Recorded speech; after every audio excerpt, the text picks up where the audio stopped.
किससे क्या पूछना है पहले तो ये सीख लीजिए।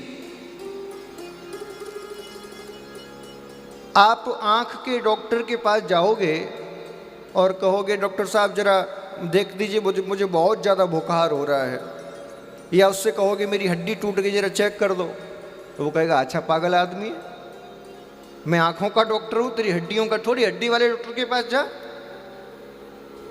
भागवत में आके लोग पूछते हैं महाराज बेटी का विवाह कब होगा?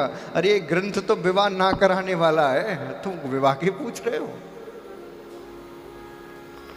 तुम्हें सांसारिक समस्याओं का समाधान चाहिए तो किसी ज्योतिषी के पास जाइए। तुम्हें सांसारिक सुख चाहिए तो किसी देवी देवता की शरण में जाइए, अनुष्ठान कीजिए। ये भागवत आपको सांसारिक सुख बाद में प्रदान करता है, ये भागवत तो आपको मृत्यु की तैयारी कराता है। राजा परीक्षित ने भागवत सांसारिक सुख प्रदान करने के लिए सुनी थी क्या? बोलिए जरा कहो तो सही। वो तो सांसारिक सुखों को त्याग कर आया था, उसने मृत्यु की तैयारी के लिए, मृत्यु को उत्सव बनाने के लिए कथा सुनी, सुख प्राप्त करने के लिए नहीं।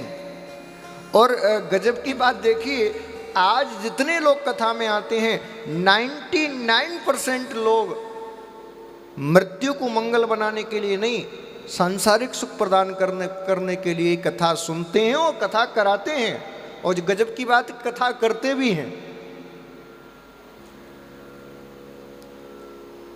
एक कथा सुखदेव ने कही, एक बार परीक्षित ने सुनी, एक बार में सुखदेव का नाम हो गया, एक बार में परीक्षित का उद्धार हो गया। क्यों? क्योंकि दोनों का उद्देश्य एक था, मुक्ति, मोक्ष।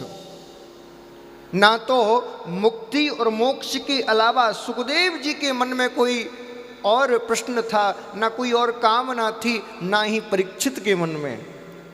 लेकिन आज कथाओं का असर इसलिए नहीं हो रहा क्योंकि सुनने वाला धन की प्राप्ति करना चाहता है, सांसारिक सुखों की प्राप्ति करना चाहता है, कराने वाला सांसारिक सुखों की प्राप्ति करना चाहता है। और गजब की बात, कलयुग का प्रभाव देखिए कि करने वाला भी सांसारिक सुखों को प्राप्त करने के लिए कथा कर रहा है। हाँ जी के ना जी? महाराज जी को भी आश्रम बनाना है इसलिए महाराज जी कथा कर रहे हैं, और परीक्षित को अपनी फैक्ट्री चलानी है इसलिए वो कथा करा रहा है, और श्रोताओं को अपनी समस्याओं का समाधान चाहिए इसलिए वो कथा सुन रहे हैं।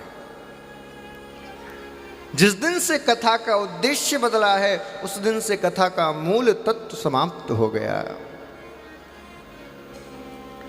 राजा परीक्षित ने ये नहीं कहा कि मैं 7 दिन में मरने वाला हूं, मेरी मुक्ति का क्या उपाय है। राजा परीक्षित ने यह भी नहीं कहा कि जल्दी से मुझे बता दो वैकुंठ में कैसे जाऊं। क्या कहा राजा परीक्षित ने? सुनो आप जरा। अतः पृच्छामि संसिद्धं योगिनां परम गुरु पुरुषस्येह यत्कार्यं म्रियमाणस्य सर्वथा। अतः पृच्छामि संसिद्धं योगिनां परमं गुरुम। हे योगियों के परम गुरु, परम सिद्धि को देने वाले। अतः पृच्छामि संसिद्धं योगिनां परमं गुरुम पुरुषस्य यत्कारं म्रियमाणस्य सर्वथा। जल्दी मरने वाले व्यक्ति की मुक्ति का क्या उपाय है ये बता दीजिए। परीक्षित ने ये नहीं कहा कि मैं मरने वाला हूं मेरी मुक्ति का उपाय बताओ। क्या कहा? जो जल्दी मरने वाला है उसकी मुक्ति का उपाय क्या है।